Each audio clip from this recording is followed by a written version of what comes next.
और नई वीडियो के लिए RCIT हरियाणा के YouTube चैनल को सब्सक्राइब करें। Good morning students. Good morning ma'am.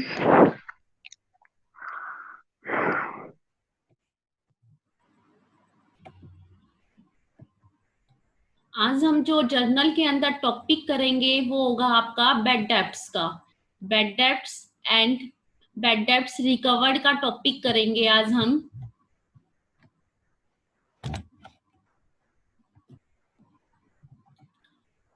तो देखो हमारे पास फर्स्ट एंट्री है। फर्स्ट एंट्री रीड करेंगे हम।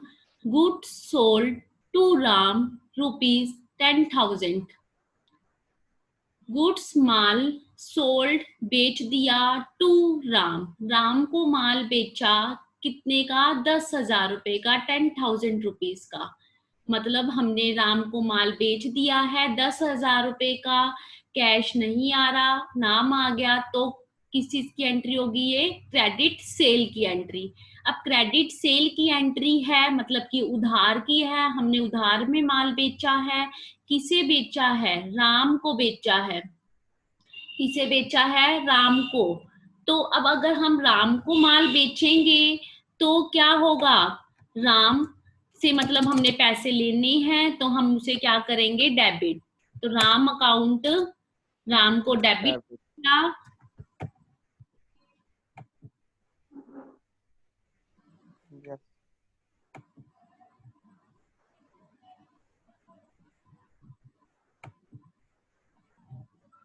तो जब हम राम को डेबिट करेंगे कितने से करेंगे? 10,000 से। 10,000 रुपए से हमने राम को डेबिट कर दिया। हमारा जो गुड्स था वो चला गया। कौन लेके गया? राम। टू हमने क्या किया? उसे सेल कर दिया, तो टू सेल अकाउंट। कितने से? 10,000 रुपए से। 10,000 रुपए से हमने उसे डेबिट कर दिया क्योंकि अब हमने 10,000 रुपए राम से लेने हैं और माल कितने का गया? 10,000 रुपए का। तो हम नरेशन के अंदर क्या लिखेंगे? For goods sold from, Ram को माल बेच दिया, रुपीस कितने का? 10,000 रुपीस का। तो अब हमारे पास सेकंड एंट्री आती है। सेकंड एंट्री के अंदर क्या कह रहा है? Check received. चेक रिसीव्ड हुआ किससे? राम से। अब राम को माल बेचा है तो चेक भी राम से आ रहा है। कितने का? 2,000 रुपीज का। हमने उसे पैसे कितने लेने थे? 10,000 रुपए। दे कितना रहा है वो? 2,000 रुपए। देखो चेक रिसीव्ड हो रहा है, हम उसको डिपॉजिट नहीं करवा रहे तो हम बैंक अकाउंट डेबिट नहीं कर सकते। हम क्या करेंगे? चेक को ही डेबिट करेंगे। चेक कहाँ पे आया? चेक इन हैंड, हाथ में दिया उसने हमारे, तो हम यहाँ पे क्या लिखेंगे? Cheque in hand. जब तक ये ना कहे जमा करवा दिया इमीडिएटली तब तक हम उसको नाम क्या देंगे? Cheque in hand account debit. कितने से? 2,000 रुपए से। अब यहाँ पे क्या आ जाएगा? टू। कौन दे रहा है? राम दे रहा है। तो राम को क्या करेंगे? हम 2,000 रुपए से क्रेडिट कर देंगे क्योंकि चेक आ गया। देने वाला कौन था? राम था। तो जब राम दे रहा है तो उसे क्या करेंगे? क्रेडिट करेंगे। नरेशन के अंदर क्या आएगा? For check received from Ram. Check received हुआ किससे? राम से। तो हम थर्ड एंट्री में क्या करेंगे? देखो थर्ड एंट्री में कह रहा है cheque deposit. Cheque deposit into bank. कौन सा चेक? 2,000 का, मतलब कि जो चेक हमारे पास था उसे हमने डिपॉजिट करवा दिया। चेक को हमने क्या कर दिया? डिपॉजिट करवा दिया। तो अब बैंक में चेक जा रहा है। देखो जब चेक आता है तो हमें उसे बैंक में जमा करवा कर आना पड़ता है, तो जो उसके पैसे होते हैं वो हमारे अकाउंट में आ जाते हैं। तो अब बैंक में चेक जा रहा है, मतलब कि जो चेक के पैसे हैं वो कहाँ जा रहे हैं? बैंक के अंदर। तो अब पैसे कहाँ जा रहे हैं? बैंक में जा रहे हैं। तो बैंक अकाउंट डेबिट। कितने से? 2,000 रुपए से। तो 2000 रुपए से जो चेक था हमारा उसे हमने क्या कर दिया, टू डेबिट टू के अंदर क्या आ जाएगा, क्या जमा करवाया हमने, चेक। तो यहाँ पे हमने जो उसको नाम दिया था वही यहाँ पे लिखेंगे, चेक इन हैंड। ठीक है, कितने से, 2000 रुपीज से। ये हमारी एंट्री होगी 2000 रुपए से। नरेशन के अंदर क्या लिखेंगे, फॉर चेक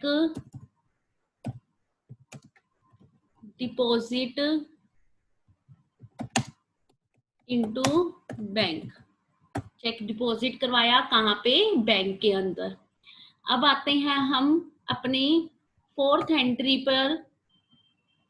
फोर्थ एंट्री में देखो क्या कह रहा है, Ram become insolvent and 40 paise in a rupees could be received from his estate. Ram become insolvent मतलब कि राम इंसॉल्वेंट हो गया, दिवालिया हो गया है राम, एंड 40 पैसे मतलब 40 पैसे इन ए रुपीज, 1 रुपए का 40 पैसे, could be received from his estate. तो ई स्टेट का मतलब होता है जो उसकी प्रॉपर्टी थी उसे बेचकर उसने कितने हिस्से आया हमारा, 1 रुपए में से 40 पैसे। तो अब हमें मतलब कि इंसॉल्वेंट हो गया, दिवालिया हो चुका है। अब जो पैसे रह गए, 40 पैसे तो आ गए, तो मतलब कि 60 पैसे, 1 रुपए के 40 पैसे, मतलब कि हमारे पास 40% पैसे आ रहे हैं, 40%। तो बाकी का 60% कहाँ जाएगा, बाकी का 60% बेड डेब्ट्स में चला जाएगा, क्योंकि राम इंसॉल्वेंट हो गया है, दिवालिया हो चुका है, तो हम उससे और पैसे नहीं मांग सकते। तो जितनी भी अमाउंट पेंडिंग रह जाएगी उसको कहाँ लिखेंगे, इंसॉल्वेंट के अंदर लिखेंगे। तो आप देखोगे यहाँ पर हम यहाँ पे लिखेंगे फोर्थ एंट्री के अंदर। तो सबसे पहले हमारे पास आ क्या रहा है, cash, cash account debit. To कौन दे रहा है, राम दे रहा है। कितने दे रहा है ये भी देखते हैं। देखो हमने 10,000 का माल बेचा था उसको, जिसमें से 2,000 का हमें चेक मिल चुका है। तो हमने उससे पैसे कितने लेने हैं, 8,000 रुपए। तो मतलब कि हमने राम से कितने पैसे लेने हैं, 8,000 रुपए। तो हमने इसको 8,000 रुपए से क्रेडिट कर दिया। अब 8,000 रुपए हमारे टोटल पैसे हैं। अब 8,000 का कितने पैसे मिलेंगे हमें, 40 पैसे मतलब कि 40%। तो 8,000 रुपीज का 40% निकालेंगे तो आपके पास कैलकुलेट करेंगे तो हमारे पास आ जाएंगे 3,200 रुपीज। ठीक है, 3200 रुपए मतलब कि 3,200 रुपए हमारे पास आ चुके हैं। अब जो बाकी के पैसे हैं उसका क्या करेंगे, जो बाकी के पैसे हैं अब वो हमारा लॉस हो गया, क्योंकि अब वो पैसे नहीं देगा। जब सामने वाला पैसे देने से मना कर देता है तो हम उसे क्या नाम देते हैं, बैड डेब्ट्स। क्या नाम देते हैं, बैड डेब्ट्स। तो हम इसको यहाँ पे क्या नाम देंगे, बैड डेब्ट्स। हमने यहाँ पे बैड डेब्ट्स को क्या कर देंगे, डेबिट कर देंगे। Bad debts account debit. कितने से, देखो 8,000 रुपीज था हमारे पास, 8,000 रुपीज में से 3,200 रुपीज मतलब कि 40% पैसे हमारे पास आ चुके हैं, और जो बाकी का 60% है वो बैड डेब्ट्स में हम लिखेंगे। तो कितने बनेंगे, 4,800 रुपीज। ठीक है, तो देखेंगे हम डेबिट साइड में भी 8,000 रुपीज हो चुके हैं और हमारे क्रेडिट साइड में भी 8,000 रुपीज है, दोनों साइड्स हमारी इक्वल हैं। तो हम नरेशन के अंदर क्या लिखेंगे, फॉर क्या रिसीव हो रहा है, कैश रिसीव्ड, कैश रिसीव्ड हुआ हमें कितना, 40 पैसे इन 1 रुपीज, 1 रुपीज का, and Ram is insolvent.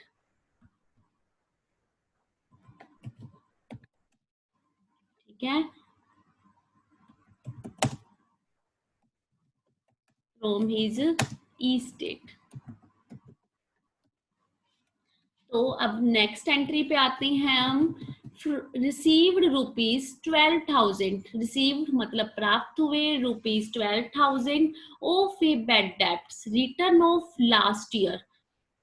Received प्राप्त होना rupees 12,000 of a bad debts, bad debts मतलब कि डूबत ऋण, जो डूब गए पैसे, वो रिटर्न ऑफ, रिटर्न ऑफ का मतलब जो हमने लिख दिए थे लास्ट ईयर, मतलब कि 12,000 रुपए हमें वो प्राप्त हुए जो हमने पिछले साल बैड डेब्ट्स लिख दिए थे कि इनके पैसे अब नहीं आएंगे।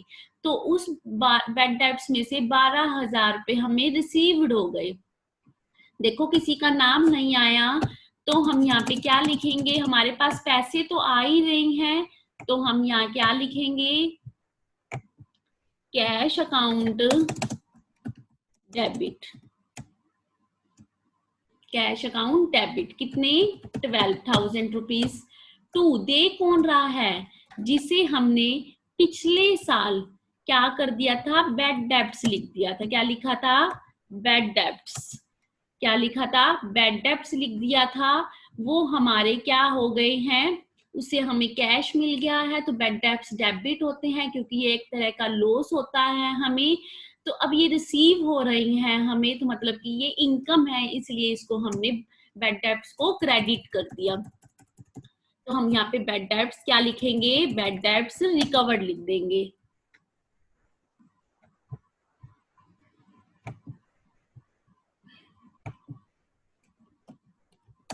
Bad debts recovered,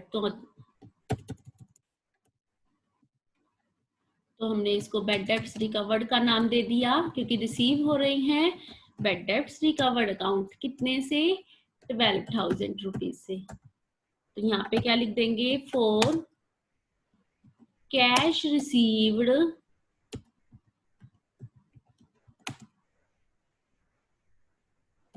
rupees 12,000 and bad debts return of last year, जिसे हमने लास्ट ईयर में क्या लिख दिया था, बैड डेब्ट्स लिख दिया था। किसी भी स्टूडेंट को किसी भी एंट्री में कोई भी डाउट है तो आप पूछ सकते हो।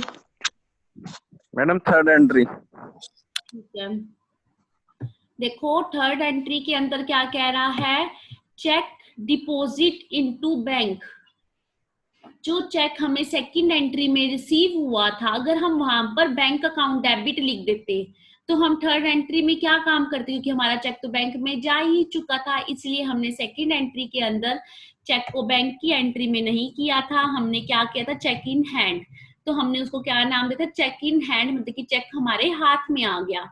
तो अब चेक कहाँ जा रहा है, बैंक में जा रहा है, तो हम एंट्री क्या करेंगे, बैंक अकाउंट डेबिट टू, क्या नाम दिया था, cheque in hand, to cheque in hand account, bank में चला गया। नेक्स्ट, कैश नहीं, bank account debit to cash account नहीं लिखना, कैश क्यों लिखेंगे, कैश थोड़ा जमा करवाया है, चेक जमा करवाया है। मैम फोर्थ एंट्री बताना, बताती हूँ,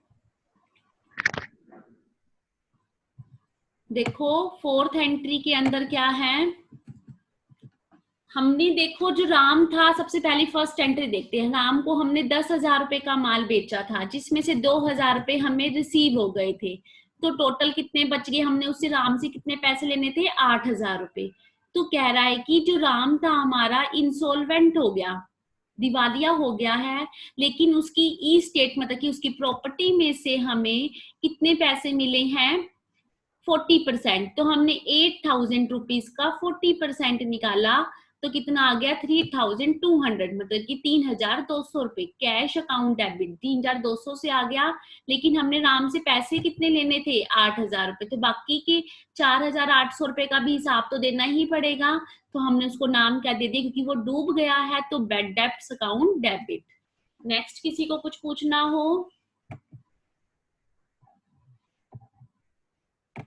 हो गया सब स्टूडेंट्स का टॉपिक क्लियर। आखिरी वाला मैम, कौन सा? Fifth fifth. देखो एंट्री के अंदर कह रहा है कि हमने 12,000 रुपए लेने थे, मतलब कि 12,000 रुपए हमें रिसीव्ड हुए हैं बैड डेप्ट से, जिसे हमने पिछले साल डूबने का नाम, मतलब कि डूब ऋण है, ये हमारे पैसे वापस नहीं आएंगे, हमने उनको नाम दे दिया था बैड डेप्ट्स। तो उनसे हमें इस साल पैसे रिसीव्ड हो गए, तो हमने उन पर्सन का नाम क्या रखा था? Bad debts. तो कैश अकाउंट डेबिट पैसे आ रहे हैं कितने से? 12,000 रुपीज से। टू बैड डेप्ट्स रिकवर्ड, क्योंकि बैड डेप्ट्स तो डूबे हुए पैसे, रिकवर्ड का मतलब होता है प्राप्त करना, हमने उनको रिकवर कर लिया। तो यहाँ पे क्या आ जाएगा? To bad debts recovered account 12,000 रुपए से। नेक्स्ट किसी को कुछ पूछना हो? मैम मतलब ये जो फोर्थ क्वेश्चन है उसमें वो सीधा ये साफ कह रहा है कि मतलब जितनी टोटल अमाउंट उसे पे करनी थी 2,000 देने के बाद, हाँ हाँ, टोटल अमाउंट पे करनी थी वो उसका सिर्फ 40% देगा। जो हाँ उससे देना था, तो उसने साफ कह दिया कि 1 रुपए का 40 पैसे, तो 1 रुपए के 40 पैसे मिलेगा, तो 8,000 का भी तो तो 40 वही है पैसे मतलब उसमें मिलेगा का ना। जो 40 पैसे आया है मैडम वो मतलब 40% ही है टोटल अमाउंट का। जो पैसे होते हैं ना फोर्टी उसको हम परसेंट परसेंट में कन्वर्ट कर लेते हैं। Yes madam. हम्म। तो ये 8,000 में से 40% करके 3,200 रुपये आए हैं मैडम। हाँ, 3,200 रुपए आगे, और बैड डेप्ट्स रुपये हमें कैश मिलेंगे और बाकी जो नहीं मिला वो बैड डेब्ट में में चले लिख जाएंगे। देंगे। हाँ, ठीक है मैडम। ये क्वेश्चन है, सभी स्टूडेंट्स अपनी नोटबुक में नोट करेंगे, जो आपको कल घर से करके आना है।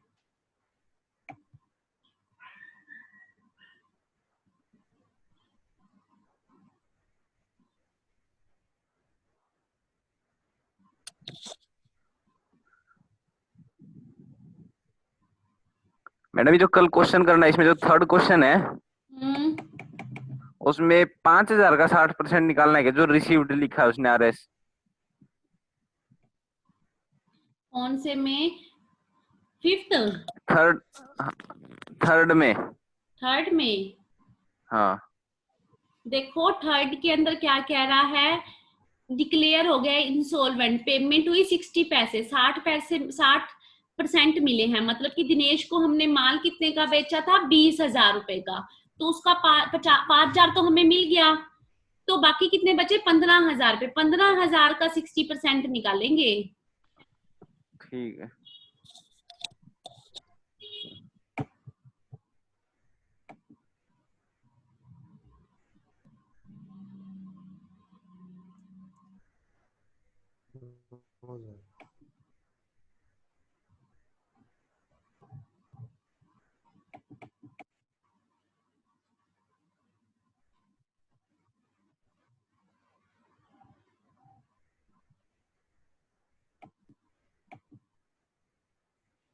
नोट हो गया सब स्टूडेंट्स का?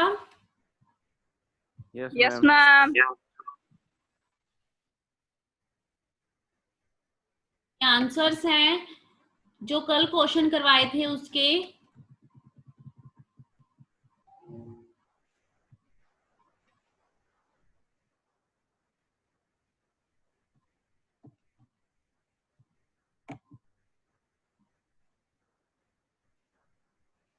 मैडम जो इसमें फर्स्ट क्वेश्चन था ना इसमें क्या था, ईयर नहीं दे रखे थे, मतलब कितने साल का लगाना इंटरेस्ट है किसमें? फर्स्ट क्वेश्चन में। क्वेश्चन दिखाने के बाद। हमने 1 साल का ही तो लगाया है, पर एनम लिखा हुआ है, पर एनम हाँ लिखा हुआ है, तो 1 साल का क्वेश्चन के अंदर लिखा हुआ है, 1 साल का ही लगा है। अगर अगर उसने कह रखा होता ना 2 महीने, 3 महीने, 3 साल, तो लगाते, नहीं तो हम उसको 1 ईयर का ही लगाते हैं, ठीक है। फाइनेंशियल ईयर के अकॉर्डिंग। ठीक है मैम।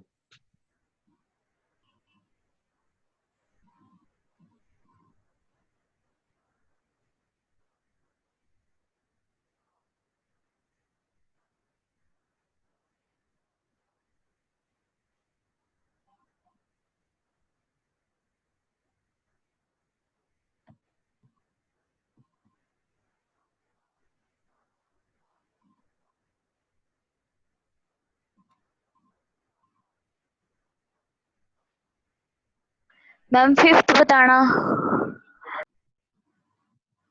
फिफ्थ में क्या कह रहा है? आउटस्टैंडिंग सैलरी है, मतलब कि हमने किसी की सैलरी देनी थी, दी नहीं है, दे है, वो लाइबिलिटी हो जाती है हमारी, मतलब कि हमने किसी को सैलरी देनी थी पिछले महीने की, तो सैलरी दी नहीं है, मतलब कि देनी तो है ही ना, अब नहीं तो अगले महीने देनी पड़ेगी, तो सैलरी क्या है? खर्चा है, इसलिए उसको डेबिट कर दिया। Ma'am salary due to the clerk था वो क्वेश्चन। ड्यू का मतलब ही यही होता है, आउटस्टैंडिंग। ड्यू का मतलब होता है पेंडिंग है। Okay ma'am.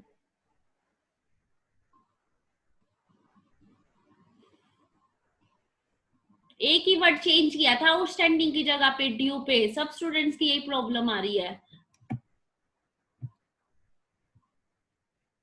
हो गया सब स्टूडेंट? आउटस्टैंडिंग क्या मतलब होता है? भावेश, तेरी आवाज साफ नहीं आती यहाँ पे। आउटस्टैंडिंग क्या मतलब बताया था आपने? आउटस्टैंडिंग का मतलब होता है कि जो इस महीने की सैलरी देनी थी 1 तारीख को, मतलब कि अब कौन सा मंथ चल रहा है? मई चल रहा है। अप्रैल की सैलरी देनी थी 10 तारीख तक, वो दी नहीं है, तो वो जब हम किसी को पिछले महीने का काम के बदले में पैसे नहीं देते तो वो आउटस्टैंडिंग हो जाता है, लाइबिलिटी बन जाती है वो। ठीक है मैम। नेक्स्ट किसी को कुछ पूछना हो?